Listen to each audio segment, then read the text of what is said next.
So hello welcome दोस्तों, आपको अपने चैनल डीजे नोवा स्टैक में स्वागत है। जैसा कि दोस्तों आज मैं आपके लिए एक सॉन्ग रिमिक्स किया हूँ दोस्तों, जो कि ढोलकी हाथ ढोलकी में रिमिक्स किया हूँ।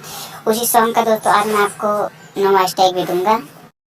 तो जैसे कि दोस्तों मैंने अभी आपको बताया कि मैं इस सॉन्ग का नोवा स्टैक दूंगा। अगर दोस्तों आपको ऐसे ही भोजपुरी सॉन्ग से हिंदी सॉन्ग के नोवा स्टैक चाहिए हाथ ढोलकी रिमिक्स में, तो दोस्तों आप हमारे चैनल को सब्सक्राइब कर दीजिए और पास में जो बेल आइकन है उसको ऑल पे कर दीजिए। इससे दोस्तों क्या होगा, मैं कोई भी न्यू वीडियो डालूंगा तो इस नोटिफिकेशन सबसे पहले आपके पास मिल जाएगा।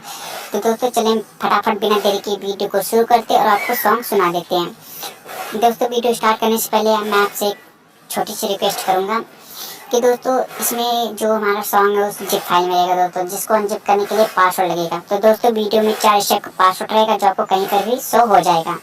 तो दोस्तों वीडियो को बिना स्किप के देखिए, ध्यान से देखिए, तभी आपको समझ में आएगा। तो बोलोगे भाई आपने पासवर्ड गलत दिया है। तो दोस्तों चलिए हम वीडियो को शुरू करते हैं और आपको सॉन्ग सुना देते हैं।